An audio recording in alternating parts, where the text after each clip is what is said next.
వినగలిగిన చెవి, గ్రహించే హృదయం ప్రతి ఒక్కొక్కరికి మీరు దయచేయండి. శత్రువుని మరొక వర్తమానాన్ని కూడా మనం వినబోతున్నాం. మనం వచ్చిన సమయం మనకు దీవెనకరంగా ఉండాలంటే శ్రద్ధగా మనం దేవుని మాటలు ఆలకించే వారంగా ఉండాలి. పరిశుద్ధ గ్రంథాలు తెరుద్దాం.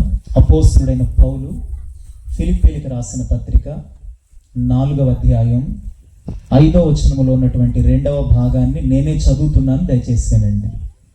ఫిలిప్పీలకు రాసిన పత్రిక 4వ అధ్యాయం 5వ వచనాన్ని చదువుకుందాం. పరిశుద్ధ గ్రంథాలు ఉన్న వాళ్ళు చూడండి, మిగిలిన వాళ్ళు జాగ్రత్తగా దేవుని మాటలు ఆలకిద్దాం. మీ సహనమును సకల జనులకు తెలియబడనియుడి, ప్రభువు సమీపముగా ఉన్నాడు. దేనిని గూర్చియు చింతపడకుడి గాని ప్రతి విషయములోను ప్రార్థన విజ్ఞాపనల చేత కృతజ్ఞతాపూర్వకముగా మీ విన్నపములు దేవునికి తెలియచేయండి. అప్పుడు సమస్త జ్ఞానానికి మించిన దేవుని సమాధానం యేసుక్రీస్తు వలన మీ హృదయములకు మీ తలంపులకు కావలి ఉండును. చదవబడిన లేఖన భాగములో ఒక మాటను మనం చదువుకున్నాం. ప్రభువు సమీపముగా ఉన్నాడు. ఇక్కడ ఉన్న వాళ్ళందరూ చెప్దాం ఆ మాట. ప్రభువు, ఇంకాస్త గట్టిగా, దేవుని మాట మన యొద్ద ఉండాలి, మన నోట ఉండాలి, మన హృదయంలోకి దాన్ని తీసుకోవాలి. ఎక్కడెక్కడ ఉండాలి దేవుని మాట? మన యొద్ద అంటే బైబిల్ రూపంలో మన యొద్ద దేవుని మాట ఉంది. మన యొద్ద మాత్రమే కాకుండా మన నోట కూడా దేవుని వాక్యం ఉండాలి. కేవలం మన నోట మాత్రమే కాకుండా ఆ మాటను మన హృదయంలోకి తీసుకోగలిగితే ఆ వాక్యమే మనలో కార్యసిద్ధి కలగ చెయ్యునుగాక. చెబుతున్నప్పుడు దయచేసి స్పందించండి. కొద్దిసేపు దేవుని మాటలు విందాం. వినడానికే మనం వచ్చాం, కాలక్షేపానికి మనం రాలేదు. ప్రభు పాదాల దగ్గర మనం కూర్చున్నాం. ఆయన యొక్క కూర్చుని మనం నేర్చుకోవడానికి, దిద్దుకోవడానికి, సరిచేసుకోవడానికి, దేవుని రాకడకు సిద్ధపడడానికే ఈ కూటాలు ఏర్పాటు చేయబడ్డాయి. ఈ ఖర్చు, ఈ ప్రయాస ఎవరూ నశించిపోవడం ఆయనకి ఇష్టం లేదు గనుకనే, ప్రతి ఒక్కరూ మారు మనసు పొందాలని ప్రభు ఆశిస్తూ ఉన్నాడు గనుకనే, అంతటా అందరూ మారు మనసు పొందడానికే, రక్షించబడడానికే, రాకడకు సిద్ధపడడానికే ఈ కూటాలు ఏర్పాటు చేయబడ్డాయి. కనుక వాక్యానికి స్పందిస్తూ దేవుని మాటలు శ్రద్ధగా ఆలకిద్దాం. అందరం చెప్దామా? ప్రభువు సమీపముగా ఉన్నాడు. ఇంకాస్త గట్టిగా చెప్పొచ్చు మీరు. ప్రభువు సమీపముగా ఉన్నాడు. చాలు. మన ప్రాణం కంటే కూడా మనకు ఆయన సమీపంగా ఉన్నాడు. మన వారందరికంటే కూడా ఆయన మనకు సమీపంగా ఉన్నాడు. నయోమి రూతుతో అంటది, బోయాజు మనకు సమీప బంధువు. చచ్చిన వారికి, బ్రతికి ఉన్న వారికి ఉపకారము చేయుట మానని ఇతడు మనకు సమీప బంధువు. బోయాజే సమీప బంధువు అయితే మనం ఆరాధిస్తున్న యేసుక్రీస్తు ప్రభు అతి సమీప బంధువు. దేవునికి మహిమ కలుగునుగాక. వాస్తవానికి ఆయన స్టాండ్ ఏంటంటే, ఆయన స్థితి ఏంటంటే, బైబిల్లో రాయబడింది, ఎవరూ సమీపింపరాని తేజస్సులో ఉండే దేవుడు ఆయన. ఎవరూ చేరుకోలేని మహిమలో ఉన్నటువంటి దేవుడు యేసుక్రీస్తు. అమరత్వములో ఉన్నాడు. శ్రీమంతుడు, అద్వితీయుడు, అక్షయుడు, రాజులకు రాజు, ప్రభువులకు ప్రభు. ఎవ్వరూ సమీపింపరాని తేజస్సులో ఉన్న దేవుడు తన్ను తాను రిక్తునిగా చేసుకుని, ఖాళీ చేసుకుని, దేవునితో ఉండుట విడిచిపెట్టకూడని భాగ్యమని ఎంచుకోలేదు కానీ తన్ను తానే రిక్తునిగా చేసుకుని మనుష్యుల పోలికలో పుట్టి దాసుని స్వరూపాన్ని ధరించుకుని మరణము పొందునంతగా విధేయత చూపిన వాడై మనకు ఇంత సమీపంగా ఆయన వచ్చాడు. Praise the lord. ఇంత సమీపంగా ప్రభు మనకు వచ్చాడు. బైబిల్లో ఒక మాట ఉంటుంది, ఏమనంటే, మనము మొర్ర పెట్టునప్పుడల్లా, ఎప్పుడైనా కావచ్చు, నీ ఇబ్బందిలోనా, నీ అనారోగ్యంలోనా, నీ ఆర్థిక ఇబ్బందుల్లోనా, నీ బలహీనతల్లోనా, నీ అలజడిలోనా, నీ కలవరంలోనా, ఉదయమా, మధ్యాహ్నమా, రాత్ర, ఎప్పుడైనా కావచ్చు, మనము మొర్ర పెట్టునప్పుడల్లా మన దేవుడు మనకు సమీపముగా ఉన్నట్టు ఏ గొప్ప జనానికి ఏ దేవుడు సమీపముగా ఉన్నాడు అనే మాట రాయబడింది. ఇక్కడ కూర్చున్న మిమ్మల్ని కూడా అడిగితే, ఎన్నోసార్లు మొర్ర పెట్టినప్పుడు మనకు ఆయన సమీపంగా వచ్చాడు. సజీవముగా ఉన్న దేవుడు గనక మనల్ని అర్థం చేసుకోవడానికి సిద్ధంగా ఉన్నాడు. ఎంత చక్కని మాట అండి అది. మొర్ర పెట్టునప్పుడల్లా నీ మాట వినడానికి, నీ మనవి వినడానికి ఆయన చాలిన దేవుడుగా ఉన్నాడు. ఏ గొప్ప జనానికి ఏ దేవుడు సమీపంగా ఉన్నాడు అని మోషే భక్తుడు మాట్లాడుతూ ఉంటాడు. ఇంకో మాట కూడా ఉందండి, తనకు నిజముగా మొర్రపెట్టు వారికి ఆయన సమీపంగా ఉన్నట్టు. ఎంతో సమీపంగా వచ్చిన దేవుడు ఆయన. మనం అక్కడికి వెళ్ళలేమని, ఆయన మహిమను మనం చూడలేమని, ఆయనను మనం సమీపించలేమని, మనం ఎక్కడ పడ్డామో, ఎక్కడున్నామో, ఏ స్థితిలో ఉన్నామో అక్కడి వరకు ఆయన దిగొచ్చాడు. నేను అంటాను, భూలోకంలో ఉన్నవాళ్ళు కావచ్చు, ఎవరైనా కావచ్చు, ఒక ఉన్నతమైన స్థితిలో ఉన్నవాళ్ళు తగ్గించుకుని క్రింది స్థానంలోకి రావడం అంత సులభం కాదు. గొప్ప హోదాలో ఉన్నవారు తగ్గించుకుని క్రింది స్థానంలోకి రావడం అంత సులభం కాదు. కానీ యేసుక్రీస్తు ప్రభువారు ఉన్నదంతా నీ కొరకు నా కొరకు విడిచిపెట్టాడు. ఆయన త్యాగం చేశాడు. ఆయన దాసుని స్వరూపాన్ని ధరించుకున్నాడు. ఆయన నువ్వెక్కడున్నావు అక్కడి వరకు వచ్చిన దేవుడు. అందుకే బైబిల్లో ఈ మాట మనం చదువుకున్నాం. ప్రభువు ఎలా ఉన్నాడట? సమీపంగా ఉన్నాడు. ఈ రాత్రి నీ మధ్యలోనే ఉన్నాడు. ఈ రాత్రి నీ మధ్యలోనే సంచరిస్తా ఉన్నాడు. మన దేవుడు సమీపముగా ఉన్న దేవుడు. మన దేవుడు సజీవముగా ఉన్న దేవుడు అండి. నీ మాటలు వింటాడు, నిన్ను అర్థం చేసుకుంటాడు, నిన్ను బలపరచడానికి ఆయన సిద్ధంగా ఉన్నాడు. నేను ఎక్కడో ఉన్న దేవుణ్ణి కాదు, నీకు సమీపముగా వచ్చిన దేవుణ్ణి, నీకు సమీపముగా ఉన్న దేవుణ్ణి. నీ ప్రాణం కంటే, నీకున్న వారి కంటే, నీకైన వారందరికంటే కూడా ఈయన నీకు సమీపంగా ఉన్నాడు గనక కింద అంటున్నాడు, దేనిని గురించి చింతపడొద్దు. నేను సమీపంగా ఉన్నాను గనక చింతించాల్సిన అవసరం లేదు. నువ్వు చింతించి మూరెడెక్కువ చేసుకోలేవు కదా. నీ చింత యావత్తు ఆయన మీద వేసేయి. కృతజ్ఞతాపూర్వకముగా మీ విన్నపాలు ఆయనకు తెలియజేసినప్పుడు సమస్త జ్ఞానానికి మించిన దేవుని సమాధానం మీ హృదయాలకు, తలంపులకు కావలి ఉంటుంది అనే మాట మనం చదువుకున్నాం. ఎవ్వరూ సమీపింపలేని తేజస్సులో ఉన్న దేవుడు నీ కొరకు, నా కొరకు, మనందరి కొరకు దాన్ని విడిచిపెట్టి ఎంత సమీపంగా వచ్చాడు. ఈ రాత్రి ఇక్కడ కూర్చున్న వారిని అడుగుతున్నాడు, నీకెంత సమీపముగా వచ్చిన ప్రభువుకి నీవు సమీపంగానే ఉన్నావా? ఈ రాత్రి ఇక్కడికి వచ్చాం, చక్కగా పాడాం, చక్కగా ఆరాధించాం. బైబిల్లో ఒక మాట ఉందండి, వారి నోటికి ఆయన సమీపముగా ఉన్నాడు కానీ వారి హృదయం అట దూరంగా ఉందని రాయబడింది. యేసుక్రీస్తు ప్రభువారు కేవలం మన నోటికి మాత్రమే సమీపంగా ఉండి మన హృదయములో ఆయన లేకపోతే మనం చేసేది ఏది కూడా ప్రయోజనం లేదండి. మనం చేసేది ఏది కూడా దేవునికి అంగీకారం కాదు. నీ నోటికి మాత్రమే సమీపంగా ఉండి నీ హృదయం ఆయనకు దూరంగా ఉంటే నేను అంటాను, నువ్వు ఆయనకు ఎంత సమీపంగా వెళతావో నువ్వేంటో నీకు అర్థమవుతుంది. ఆమె యేసుక్రీస్తు ప్రభుకు నువ్వెంత సమీపంగా వెళతావో, మన ఉజ్జీవ కీర్తనాల్లో ఒక పాట ఉంది, దినదినంబు నేను యేసుకి దగ్గరగా వెళ్తాను. నేను అడుగుతున్నాను, నీకు సమీపంగా వచ్చిన యేసు ప్రభుకు నువ్వు సమీపంగా ఉన్నావా, లేదా దూరం దూరం దూరంగా వెళ్ళిపోతా ఉన్నావా? నీ ఆత్మీయ జీవితం ఏమైందో ఒకసారి పరిశీలన చేసుకో. నీకింత సమీపంగా వచ్చిన దేవుడు, సజీవుడైన దేవుడు, మొరపెట్టునప్పుడల్లా సమీపంగా ఉన్న దేవునికి నువ్వు సమీపంగానే ఉన్నావా, నువ్వు దూరంగానే ఉన్నావా? ఒక్కసారి పరిశీలన చేసుకో. వ్యక్తులుగా మనందరం ఈ రాత్రి ఆయనకు సమీపంగానే వచ్చాం. కానీ నీ నోటికి మాత్రమే ఆయన సమీపంగా ఉండి నీ హృదయానికి ప్రభు దూరంగా ఉన్నాడేమో ఒక్కసారి పరిశీలన చేసుకొని ఎంత సమీపంగా వచ్చాడంటే నీ హృదయం అనే తలుపు దగ్గర నిలుచుండి ఏం చేస్తున్నాడో తెలుసా? నిన్న ఆయన తడతా ఉన్నాడట. యేసుక్రీస్తు ప్రభు వారు ఎవరిని బలవంతం చేయడండి. ఎవరిని బలవంతం చేసి హృదయాల్లోకి వచ్చేవాడు కాదు ఆయన. నీ హృదయం అనే తలుపు దగ్గరే నిలుచుంటాడు ఆయన.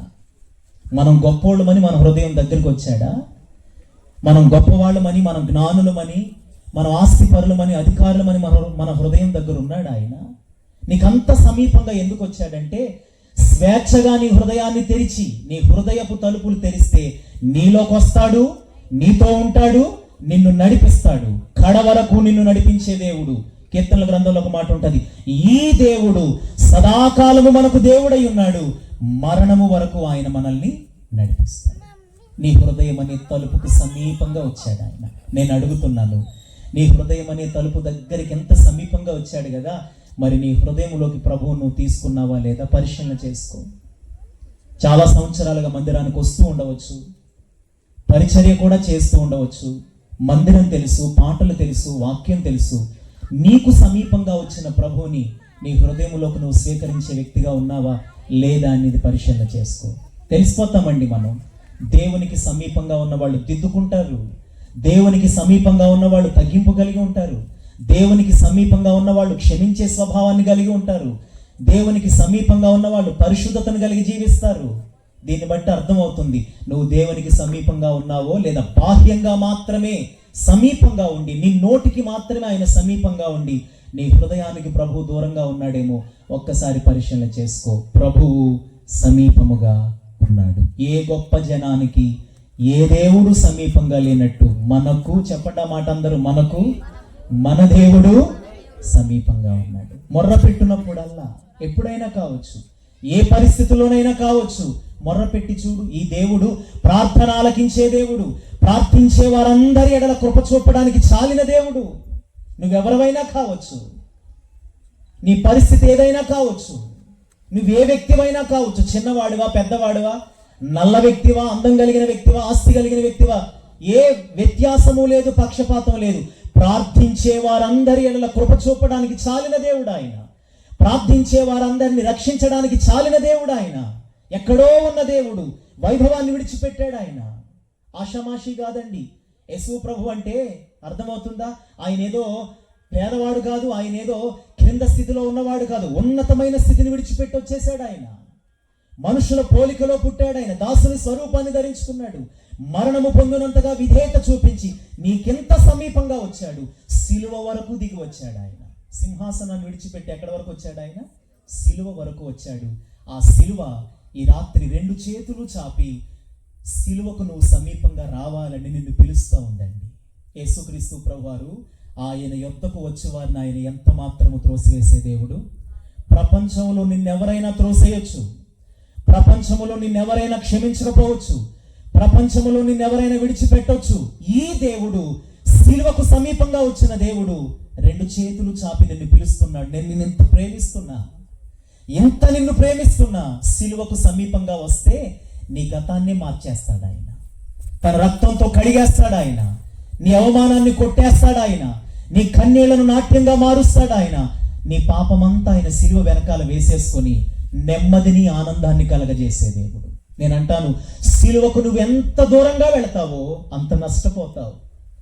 సిలువ దగ్గరికి రావడానికి ఎంత ఆలస్యం చేస్తావో అంత నష్టపోతావు. ఇప్పటికే చాలా ఆలస్యం చేసి ఉన్నావేమో, ఇప్పటికే చాలా ఆలస్యం చేసి నష్టపోయావేమో. ఈ రాత్రి మరలా నీకు సమీపంగా వచ్చి ఆ సిలువ నిన్ను ఆహ్వానిస్తూ ఉంది, నిన్ను పిలుస్తూ ఉంది, నిన్ను కోరుకుంటా ఉంది. సిలువ ఎప్పుడు కూడా రమ్మంటది కానీ ఎవరిని కూడా పొమ్మనేది కాదండి. నిన్ను రమ్మంటున్నాడు ఆయన. ప్రయాసపడి భారం మోసుకునే సమస్త జనులారా నా దగ్గరికి రండి, నేను నీకు విశ్రాంతినిస్తాను. నెమ్మది లేదా, ఆనందం లేదా, సుఖం లేదా, నిద్ర పట్టడం లేదా, ఆరోగ్యం లేదా, అసమాధానంతో ఉన్నావా? విశ్రాంతినివ్వగలిగిన దేవుడి రాత్రి నీకు సమీపంగా వచ్చాడు. చింతించాల్సిన అవసరం లేదు దేని కొరకు, డిప్రెషన్లోకి వెళ్ళిపోవలసిన అవసరం లేదు. రమ్మంటున్నాడు ఆయన నిన్ను, పిలుస్తున్నాడు ఆయన నిన్ను. ఉచితంగా నేను ఇచ్చే నీళ్లు తీసుకోమంటున్నాడు ఆయన. రోకలు లేకపోయినా రమ్మంటున్నాడు ఆయన. ఆయన ఆహ్వానాన్ని నువ్వు అందిపుచ్చుకుని కోరుకొని ఆయనకు సమీపంగా రాగలిగితే గొప్ప సమాధానాన్ని ప్రభువు నీకు ఇవ్వడానికి సిద్ధంగా ఉన్నాడు. రెండవ మాటలోకి వెళదాం. ఒకటి, ఆయన మనకు సమీపంగా ఉన్నాడు. రెండవ మాట, ఆయన రక్షణ కూడా మనకు సమీపంగా ఉందట. కీర్తనల గ్రంథం 86వ కీర్తన, కీర్తనల గ్రంథం 85వ కీర్తన, కీర్తనలు 85వ కీర్తన 9వ వచనాన్ని చదువుతున్నాను.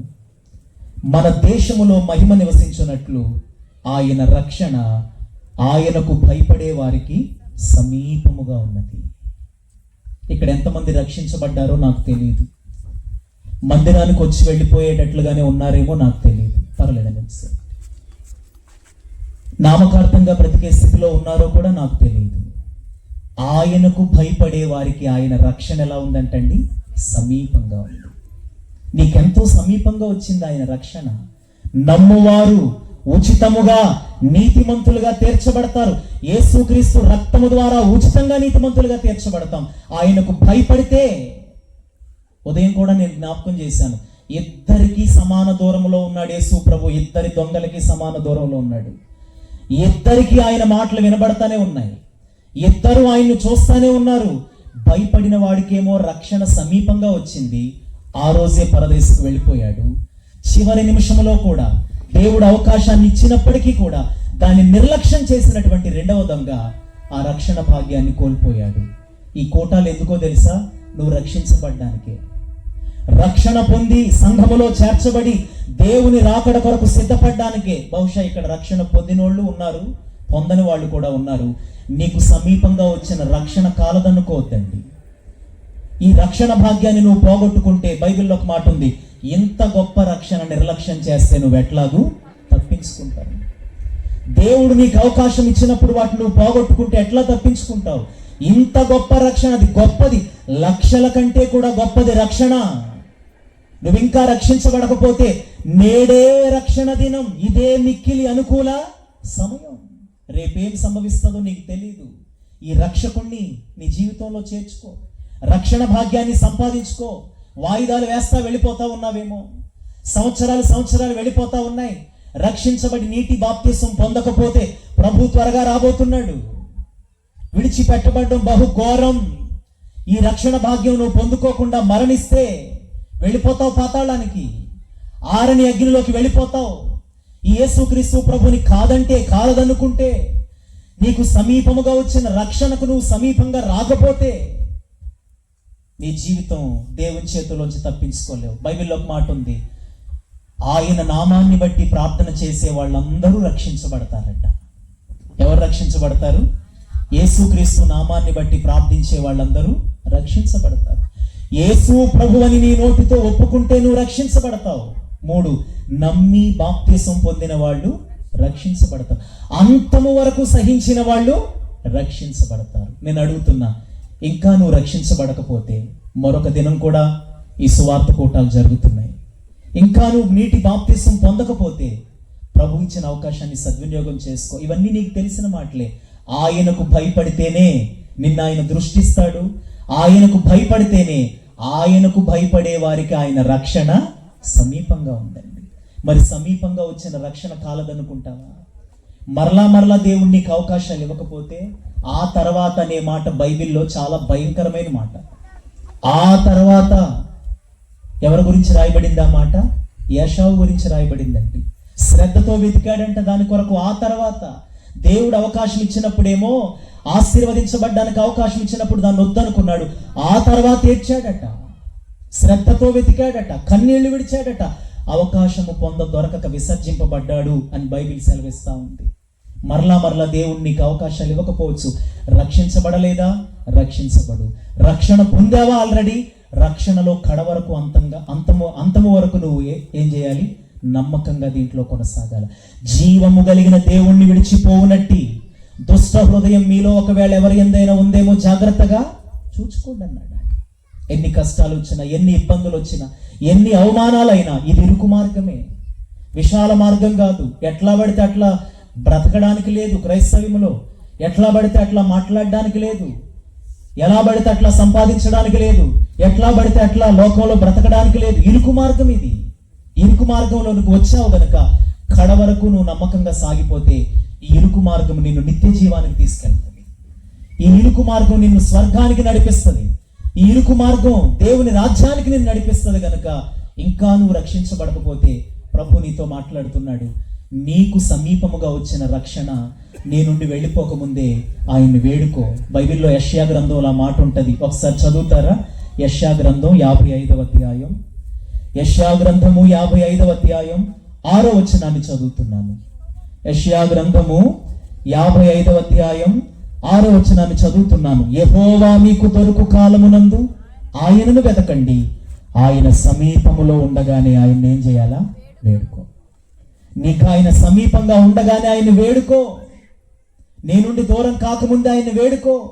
పరమగీతాల్లో ఉంటది, ప్రియుడట తలుపు తట్టాడట, తలుపు తట్టి తట్టి తట్టి తట్టి వెళ్ళిపోయాడు. మంచుకు తడిసిన తలతో, గాయం పొందిన చేతులతో తలుపు తడితే నాకు తలుపు తీయమంటే షోలమితి అంటది, ఆల్రెడీ నేను స్నానం చేశాను, ఆల్రెడీ నేను మంచం ఎక్కాను, ఆల్రెడీ నేను పండుకున్నాను కనుక నేను తలుపు తీయలేనంటే ప్రియుడు తలుపు తట్టి తలుపు తట్టి తలుపు తట్టి వెళ్ళిపోయాడండి. వెళ్ళిపోయిన చాలా సేపటి తర్వాత తలుపు తీసిందామె. ఆమంటది, నేను తలుపు తీయునంతలో నా ప్రియుడు వెళ్ళిపోయాడు. వెనకాల పడింది వెళ్ళిపోయిన తర్వాత. అంత కష్టం ఎందుకు?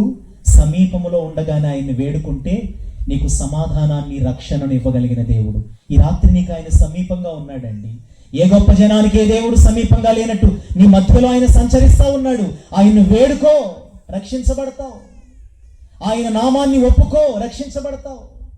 ఆయన సన్నిధిలో స్థిరపడు, అంతము వరకు సహించు, నువ్వు రక్షించబడతావు. దేవుడు మనల్ని పిలిచింది రక్షణ పొందడానికే దేవుడు మనల్ని పిలిచాడు, కానీ ఉగ్రత పాలవడానికి దేవుడు మనల్ని పిలవలేదని రాయబడింది. రెండవ మాట, ఆయన నీకు సమీపంగా ఉన్నాడు. మొర పెడితే నీ మనవి వింటాడు, నిన్ను అర్థం చేసుకుంటాడు, నీ కన్నీళ్లు చూస్తాడు, నీ కన్నీళ్లను నాట్యంగా మారుస్తాడు. ఆయన ఎక్కడో లేడు, ఆయన నీకు సమీపంగా ఉన్నాడు. మొరపెట్టు, నీ సమస్యల నుండి నీకు విడుదలిస్తాడు ఆయన, సమాధానాన్ని ఇస్తాడు ఆయన, సంతోషాన్ని ఇస్తాడు ఆయన, నెమ్మదినిస్తాడు ఆయన. 2, ఆయన రక్షణ నీకు సమీపంగా ఉంది. 3, ఆయన సన్నిధి, ఆయన మందిరం నీకు సమీపంగా ఉంది అంటాడు. అపోస్తుల కార్యములు 1వ అధ్యాయం. అపోస్తుల కార్యాలు 1వ అధ్యాయం 12వ వచనాన్ని చదువుతున్నాను. అపోస్తుల కార్యములు 1వ అధ్యాయం 12వ వచనం. అప్పుడు వారు ఒలీవల వనము అనబడిన కొండ నుండి యెరూషలేమునకు తిరిగి వెళ్ళిరి. ఆ కొండ యెరూషలేమునకు విశ్రాంతి దినమున నడవదగినంత సమీపముగా ఉన్నది. యెరూషలేము అనగా దేవుని మందిరం. చెప్పండి అమ్మ అందరూ, వెనకాల ఉన్న వాళ్ళు కూడా దయచేసి స్పందించండి. యెరూషలేము అంటే దేవుని మందిరం. దాని గురించి ఏమని రాయబడిందంటే, ఆ యెరూషలేము, ఆ మందిరం నడవదగినంత సమీపంగా ఉంది అని రాయబడింది. రక్షణ పొందిన ప్రతి ఒక్కరూ కూడా మందిరాన్ని నిర్లక్ష్యం చేయకూడదు. మనలో చాలా మంది వేరే వేరే కార్యక్రమాలు ఉన్నప్పుడు, ఇంపార్టెంట్ పనులు ఉన్నప్పుడు మందిరాన్ని వదిలేసే వాళ్ళు ఉంటారు, మందిరాన్ని విడిచిపెట్టే వాళ్ళు ఉంటారు. దావీదు అంటాడు, నా ముఖ్య సంతోషాల కంటే కూడా దేవుని మందిరాన్ని నేను ఎక్కువగా ఎంచుతున్నాను అని మాట్లాడతాడండి. దావీదు కట సింహాసనం మీద కూర్చోవడం కంటే కూడా సన్నిధిలో కూర్చోవడం ఇష్టమట. మొదట ఆయన నీతిని, రాజ్యాన్ని వెతికితే నీకేం కావాలో ప్రభు అనుగ్రహిస్తాడు. మందిరాన్ని పక్కన పెట్టి, మందిరం జరుగుతున్న సమయంలో, అర్థమవుతుందా, విశ్రాంతి దినం కావచ్చు, ఉపవాస దినం కావచ్చు, ఆదివారపు ఆరాధన కావచ్చు, దేవుని మందిరాన్ని ప్రక్కన పెట్టి నువ్వేది సంపాదించినా నువ్వు దాన్ని అనుభవించలేవు. అది నీకు ఆశీర్వాదం కాదు. నడవదగినంత సమీపంగా దేవుని మందిరాన్ని దేవుడు నీ మధ్యలో ఉంచాడు. నడవదగినంత సమీపంగా నీ మధ్యలోకే దేవుని మందిరాన్ని తీసుకొచ్చాడు. ఆయన సన్నిధి నీకు సమీపంగా ఉంది. నేను అడుగుతున్నాను, ఎన్ని ఆదివారాలు దేవుని మందిరాన్ని నువ్వు విడిచిపెట్టేశావు? నేను అంటాను, మీ ఎదుట నిలబడి నాకు ఊహ తెలిసిన నాటి నుండి మందిరం అలవాటు. నాకు ధైర్యంగా ఈ మాట చెప్పగలను. నేను దేవుని మందిరాన్ని ఎవరైతే ప్రేమిస్తారో, యెహోవా మందిరములో ఎవరైతే నాటబడతారో, నాటబడ్డం అంటే అర్థం తెలుసా? కొన్ని రోజులు ఇక్కడ, కొన్ని రోజులు అక్కడ, అట్లా కాదు. దాన్ని నాటబడడం అనరు. నువ్వెక్కడైతే రక్షించబడ్డావో, నువ్వెక్కడైతే ఆత్మీయంగా బలపడుతున్నావో, ఒక చోట నువ్వేం చేయబడాలా? నాటబడాలి. ఒక చెట్టు ఉందనుకోండి, ఒక చెట్టు కొన్ని రోజులు అక్కడ, మళ్ళీ కొన్ని రోజులు ఇక్కడ తెస్తే అది ఫలించదు, ఎటు కాకుండా పోతుంది. అది మధ్యలోనే నాశనం అవుతుంది, ఎండిపోద్ది. అది యెహోవా మందిరములో నాటబడిన వారై, దేవుడు నీకు ఇచ్చిన సన్నిధిలో, సంఘములో నువ్వు నాటబడిన వ్యక్తివైతే నువ్వు వర్ధిల్లుతావు అని వాక్యం సెలవిస్తా ఉంది. బైబిల్లో ఒక మాట ఉంది, ఏమనంటే, ఆ దినము సమీపించిన కొలది.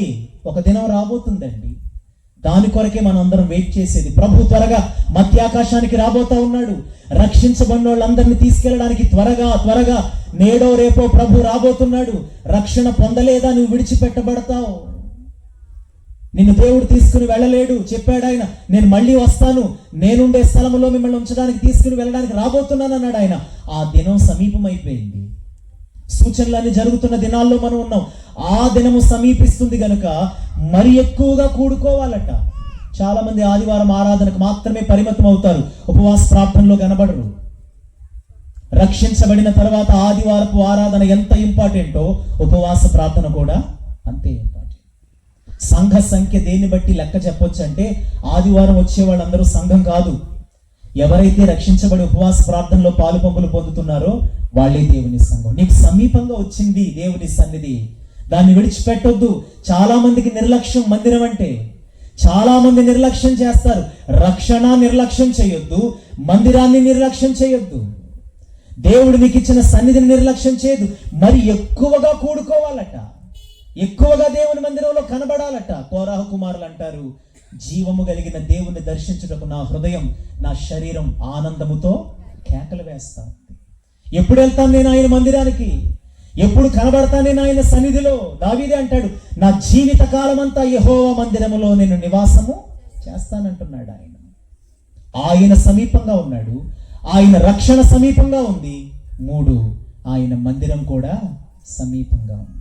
నీకెంత సమీపంగా వచ్చాడు ఆయన? ఇంత సమీపంగా వచ్చిన ప్రభుకి నువ్వు దూరం అయిపోతావా? దేవుని మందిరానికి, దేవుని రక్షణకు దూరం అయిపోతే నష్టపోతావు. జాగ్రత్త.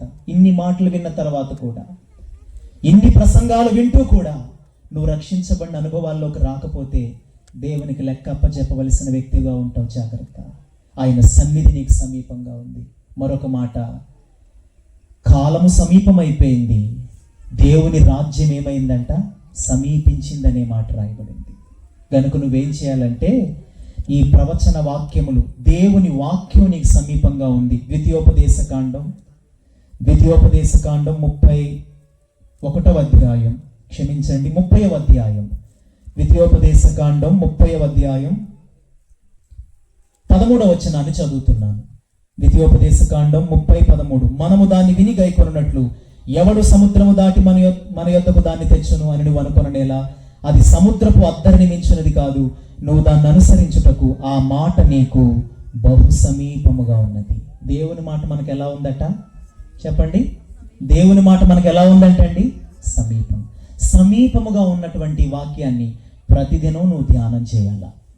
ఒక్క అధ్యాయమైనా నువ్వు చదవాలి.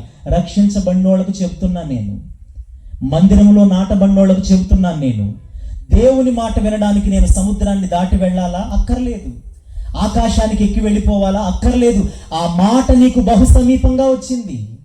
ఇంకో మాట ఉంది బైబిల్లో, ఈ మాట కరువయ్యే రోజులు కూడా త్వరలో రాబోతున్నాయి. యెహోవా మాట దొరకకపోవటం వలన కలిగే క్షామం రాబోతుంది. నీ కాళ్ళ దగ్గరకు వచ్చింది కనుక ఈ రోజుల్లో వాక్యం ఎక్కేసమైపోయింది. విరివిగా వాక్యం దొరుకుతుంది కనుక ఇంతేనా వాక్యం, ఇదేనా వాక్యం అన్న స్థితిలోకి వెళ్ళిపోయే వాళ్ళు కూడా ఉన్నారు. మారు మనసు అక్కర్లేదు. ఈ రోజుల్లో చాలా మందికి మర్మాలు కావాలి కానీ ఏం అక్కర్లేదు, మారు మనసు అక్కర్లేదు. వాక్యం నీతో ఏం మాట్లాడుతుంది? నీకు సమీపముగా వచ్చిన ఈ వాక్యానికి నువ్వు సమీపంగా రావాలి. నేను అంటాను, చాలా మంది యవనస్తులు కూడా దేవుని మాటలు వింటా ఉన్నారు. వాక్యానికి నువ్వెంత సమీపంగా వస్తావో లోకానికి నువ్వు అంత దూరం అవుతావు. ఎంత వాక్యం దగ్గర నువ్వు గడుపుతావో సమీపంగా వచ్చింది. నీ భాషలో, నీ చేతిలోకి వాక్యం వచ్చింది. ఒకనొక రోజు రాబోతుంది, ఈ వాక్యం దూరం అయ్యే రోజు కూడా రాబోతుంది. ఆ రోజు రాకముందే, నీ కన్నులు రాత్రి జాములు కాకముందే, దావీదు అంటాడు, నా కళ్ళు పోకముందే, నా కళ్ళు రాత్రి జాములు కాకముందే నువ్వు ఇచ్చిన వాక్యాన్ని ధ్యానించడానికి నా కళ్ళు తెరుచుకుంటాను అనే మాట బైబిల్లో రాయబడింది. దేవుడు నీకు ఇచ్చిన సమయాన్ని సద్వినియోగం చేసుకో. ఈ మాట నీకు బహు సమీపంగా వచ్చింది. ప్రకటనలో అంటాడు, సమయము సమీపించింది. ఏం సమీపించిందట? అయిపోయింది. నీకు ఇచ్చిన చాలా సమయం అయిపోయింది. ఇంకా ఎంత సమయం ఉందో నీకు తెలియదు. ఎంత సమయం భూమి మీద బ్రతుకుతావో నీకు తెలియదు. ఎంత సమయం ఈ లోకంలో నువ్వు ఉంటావో తెలియదు. సమయం విలువ సైతానికి బాగా తెలిసిందంటండి. ఎవరికి? సైతానికి బాగా తెలిసింది. తనకు సమయం కొంచెమే అని తెలిసి మీ యొద్దకు క్రోధం కలిగిన వాడై వచ్చాడు సైతాను. మనకి విలువ తెలియట్లా, సమయం విలువ. నాకు ఇంకా చాలా సమయం ఉంది అనుకుంటున్నారు చాలా మంది. నాకు ఇంకా చాలా రోజులు ఉన్నాయి అనుకుంటున్నాం చాలా మంది. వెర్రివాడా, ఈ రాత్రి నీ ప్రాణం అడిగితే నువ్వు సిద్ధపరిచినవన్నీ ఏమైపోతాయి?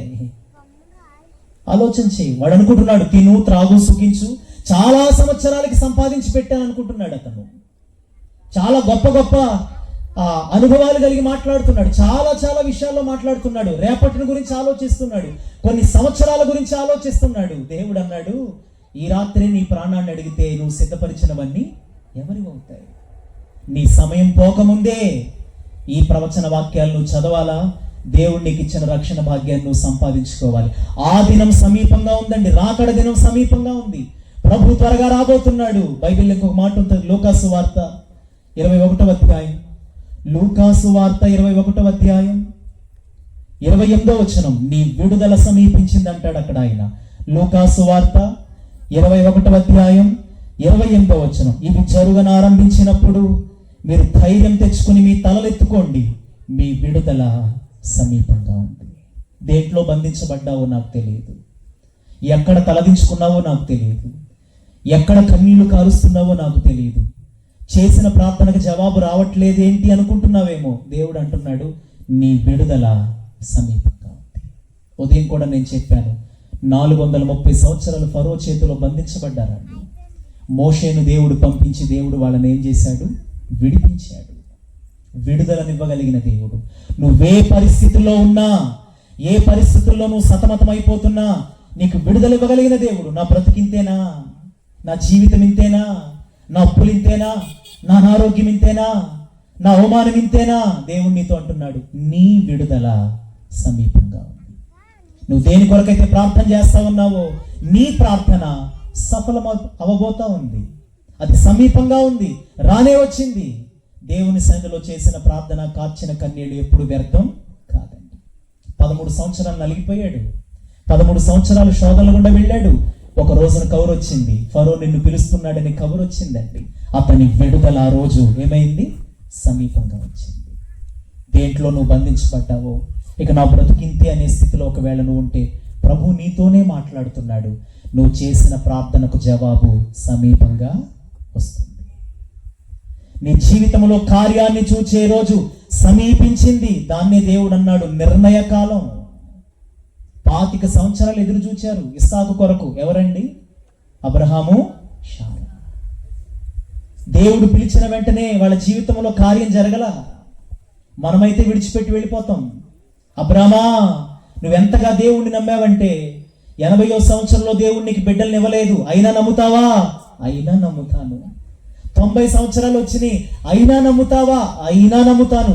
95 సంవత్సరాలు వచ్చినాయి, అయినా నమ్ముతావా? అయినా నమ్ముతాను. 99 వచ్చిన సంవత్సరాలు నీకు అబ్రహామా, ఇంకా దేవుణ్ణి నమ్ముతావా? వెళ్ళిపో, విడిచిపెట్టి వెళ్ళిపో. అబ్రహాం అంటాడు, పిలిచిన దేవుడు నమ్మదగిన దేవుడు. నా పట్ల కంపల్సరీ ఆయన వాగ్దానం చేశాడు, వాగ్దానము చేసిన దేవుడు నమ్మదగిన దేవుడు. అబ్రహాం ఊరకే ఆశీర్వదించబడలేదండి. 25 సంవత్సరాలు వాగ్దానం కొరకు నిరీక్షించడం అంటే మామూలు విషయం కాదు. ఈ రోజు ప్రార్థన చేసి రేపటికి జవాబు రాకపోతే దేవుని మీద అలిగే వాళ్ళు ఉన్నారు, విసిగిపోయే వాళ్ళు ఉన్నారు. అందుకే బైబిల్లో ఉంది, మీరు విసుగక నిత్యము ప్రార్థన చేయాలి. మాటి మాటికి వెళ్ళింది విధవరాలు, అన్యాయస్తుడైన న్యాయాధిపతి దగ్గరికి వెళ్ళి న్యాయం చేయమంటుంది. అన్యాయస్తుడైన న్యాయాధిపతి మాటి మాటికి వెళ్ళినప్పుడు న్యాయం చేస్తే, మనం ఆరాధించే దేవుడు సర్వలోక న్యాయాధిపతి, నీతి కలిగిన న్యాయాధిపతి, భూలోక న్యాయాధిపతి. ఆయనకు అన్యాయము చేయుట అసంభవం. అన్యాయం చేయడు ఆయన. ప్రార్థనకు అన్యాయం చేయుడు, నీ కన్నీళ్లకు అన్యాయం చేయుడు, నువ్వు చేసే పడే ప్రయాసకు దేవుడు అన్యాయం చేయుడు. దివారాత్రులు నువ్వు మొర్ర పెట్టుకుంటుండగా నీకు ఆయన న్యాయము తీర్చడా? ఆయన నీకు త్వరగా న్యాయం తీరుస్తాడు. ఆమేన్. ఆయన నీకు త్వరగా న్యాయం తీరుస్తాడు. అబ్రహామా, ఇన్ని సంవత్సరాలు ప్రభువుని నమ్మావా? అబ్రహాము యెహోవాను నమ్మెను, అది అతనికి నీతిగా ఎంచబడింది. 25 సంవత్సరాలు నిరీక్షించాడు, నమ్మాడు. అబ్రహాము జీవితం అంతా నమ్మడమే. ఇంకా ఏ విషయంలో నమ్మాడో తెలుసా? ఇస్సాకును తీసుకొచ్చి బలిపీఠం మీద పెట్టమంటే ఎంత నమ్మాడంటే, నేను చంపేసిన తర్వాత కూడా మృతులలో నుండి, ఆ ధూళిలో నుండి, ఆ దుమ్ములో నుండి కూడా మరలా దేవుడు నా కుమారుణ్ణి నాకు ఇవ్వగలడు. అంత నమ్మాడు అబ్రహాము. నేను చంపేసినా, కత్తెత్తి నేను చంపేసినా, అగ్నితో కాల్చేసినా, ఆ ధూళిలో నుండి మరలా నా కుమారుణ్ణి దేవుడు నాకు ఇవ్వగలడు. అంత నమ్మాడు. కార్యం జరిగే వరకు ప్రభువుని విడిచిపెట్టొద్దు. ఆకాశమందు ఆసీనుడా, నువ్వు నన్ను కరుణించే వరకు నా కన్నులు నీ తట్టే చూస్తాయ్యా. మనుషుల తట్టు నేను చూడను, అన్యుల తట్టు నేను చూడను, లోకము తట్టు నేను చూడను. కరుణించే వరకు నా కళ్ళు ఆయన తట్టే చూస్తాయి. నీ విడుదల కూడా సమీపంగా ఉంది. దేంట్లో నలిగిపోతున్నావో దాంట్లోంచి కూడా దేవుడు నిన్ను విడిపించడానికి చాలిన దేవుడుగా ఉన్నాడు. 4 మాటలు. ఆయన నీకు సమీపంగా ఉన్నాడు, ఆయన రక్షణ నీకు సమీపంగా ఉంది, ఆయన మందిరం నీకు సమీపంగా ఉంది, ఆయన మాట, ఆయన వాక్యం నీకు సమీపంగా ఉంది, ఆయన ఇచ్చే విడుదల నీకు సమీపంగా ఉంది, చివరిగా ఆయన రాకడ సమీపంగా ఉంది అంటాడు. మత్తయి సువార్త 24వ అధ్యాయం, మత్తయి సువార్త 24వ అధ్యాయం 32వ వచనాన్ని చదువుతున్నాను. మత్తయి సువార్త 24వ అధ్యాయం 32వ వచనం. అంజూరపు చెట్టును చూచక ఉపమానం నేర్చుకోనండి. అంజూరపు కొమ్మ లేతదై చిగురించుచున్నప్పుడు మీ విషయములో ఆయన దీర్ఘశాంతాన్ని చూపిస్తాడు. నీ కుటుంబంలో ఇంకా రక్షణ పొందిన వాళ్ళు ఉన్నారు. నీ భర్త రక్షణ పొందలేదేమో, నీ భార్య రక్షణ పొందలేదేమో, నీ బిడ్డలు ఇంకా రక్షించబడలేదేమో. అందుకే ఆయన ఆలస్యం చేస్తా ఉన్నాడు. దేవుని ఆలస్యం మంచిదే కానీ మనం ఆలస్యం చేయడం మంచిది. ఆయన ఆలస్యం చాలా మంచిది. నీకు అవకాశాన్ని ఇచ్చాడు, ఆరోగ్యాన్ని ఇచ్చాడు. ప్రభు త్వరగా రాబోతా ఉన్నాడు. ఏ గుంపులో ఉండాలనుకుంటున్నావు? ఈ రాత్రి కన్ను మోస్తే ఒకవేళ ఎక్కడుంటాను? ఏంటి నీ స్థానం? ఒకసారి ఆలోచించు. క్రీస్తులో నువ్వు నిలిచి ఉంటే నువ్వు ఎక్కడ ఎప్పుడు మరణించినా బాధ లేదు. నువ్వు రక్షణ పొందకుండా నువ్వు చనిపోతే మేఘము విడిపోయి అదృశ్యమైనట్లు ఒక్కసారి పాతాళానికి వెళ్ళిన వాడు మరలా ఎప్పుడు తిరిగి రాడట. పాతాళం అపరిమితంగా నోరు తెరుచుకుని కాచుకుంటుందండి. యేసుక్రీస్తు అందుకే వచ్చాడు. నిన్ను పాతాళం నుండి రక్షించడానికి యేసు ప్రభు ఈ లోకానికి వచ్చాడు. నీకు ఆరోగ్యాన్ని ఇవ్వడానికి మాత్రమే కాదు, నీ జీవితంలో కార్యాలు చేయడానికి మాత్రమే కాదు, నిన్ను హెచ్చించడానికి మాత్రమే కాదు, నిన్ను పాతాళం నుండి తప్పించడానికి ప్రభు వచ్చాడు గనక ఆ ప్రభు ఈ రాత్రి నీ హృదయం అనే తలుపు సమీపంగా వచ్చాడు. నీ హృదయాన్ని తడతా ఉన్నాడు. నీ హృదయంలోకి ప్రభువును స్వీకరించి ఆయనిచ్చే రక్షణ భాగ్యాన్ని నువ్వు సంపాదించుకుంటే ఆయన రాకడ సమీపంగా ఉంది గనక ప్రభు వచ్చేటప్పుడు ప్రభు నిన్ను తీసుకెళ్తాడు. ఆయన వచ్చినప్పుడు ఇక్కడున్న ఏ ఒక్కరు విడిచిపెట్టబడకుండా ఆయనతో యుగయుగాలు ఉండే భాగ్యం, ఆయనకు సమీపముగా ఉండి యుగయుగాలు ఆయనతో గడిపే ఆ గొప్ప భాగ్యాన్ని ప్రభు మనందరికీ దయచేయునుగాక. ఆమేన్. మోకరించండి, ప్రార్థన చేస్తాం. ఒక చిన్న ప్రార్థన. ప్రభు సమీపంగా ఉన్నాడు. నువ్వు మొర్ర పెట్టినప్పుడల్లా మన దేవుడు మనకు సమీపముగా ఉన్నట్టు ఏ గొప్ప జనానికి ఏ దేవుడు సమీపంగా లేదు. సజీవంగా ఉన్న దేవుడు కనుక నిన్ను అర్థం చేసుకోవడానికి చాలిన దేవుడు. నిజముగా మొర్ర పెట్టేవారికి సమీపముగా ఉన్న దేవుడు. వాస్తవానికి ఎవరూ సమీపింపరాని తేజస్సులో ఉన్నాడు ఆయన. అన్ని ప్రక్కన పెట్టాడు. నిన్నుగా ప్రేమించాడు. నీ కొరకు మరణించాడు. నీ కొరకు సర్వస్వాన్ని ధారపోశాడు. నీ స్థానంలోనే మరణించాడు. నీ విమోచన క్రయధనాన్ని చెల్లించాడు. నీ హృదయం అనే తలుపు దగ్గరకు వచ్చి ఒక భిక్షగాడి వలె నీ హృదయాన్ని ఆయన తడతా ఉన్నాడు. బలవంతంగా నీలోకి ఆయన రాడు. నీ హృదయం అనే తలుపు తెరిస్తే ప్రభు నీలోకి రావడానికి సిద్ధంగా ఉన్నాడు. నీ హృదయం అనే తలుపు తెరిస్తే ఈ రక్షణ ఆయనకు భయపడే వారికి సమీపంగా ఉందండి. సమీపంగా వచ్చిన ప్రభువుని కాలదన్నుకుంటావా? ఆయన మందిరం నీకు సమీపంగా ఉంది. ఆయన వాక్కు నీకు సమీపంగా ఉంది. ఆయన ఇచ్చే విడుదల నీకు సమీపంగా ఉంది. ఆయన రాకడ సమీపంగా ఉంది. సమయం సమీపించింది. ప్రభు త్వరగా రాబోతున్నాడు. నిర్లక్ష్యం చేయొద్దు.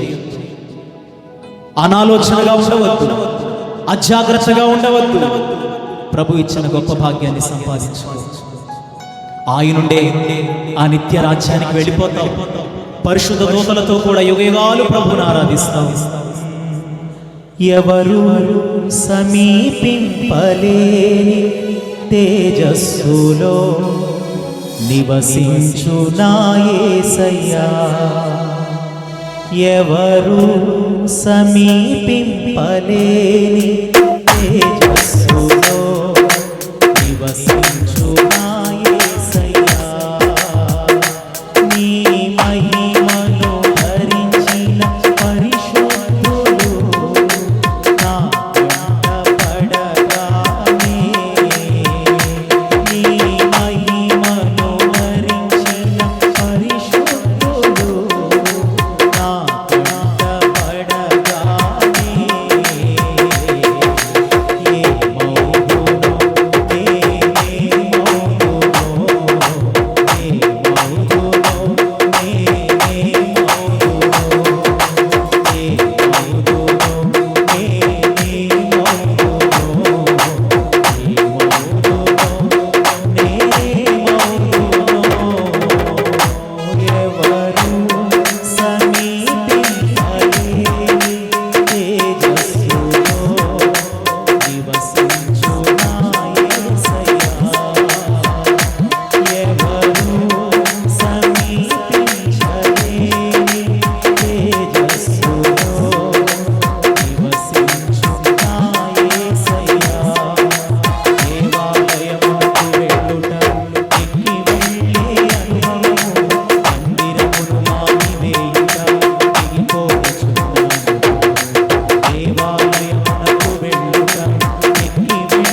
ప్రతి ఒక్కరూ ఆయనకు సమీపంగా వచ్చి ఆయన ఇచ్చే రక్షణ భాగ్యాన్ని సంపాదించుకుందాం.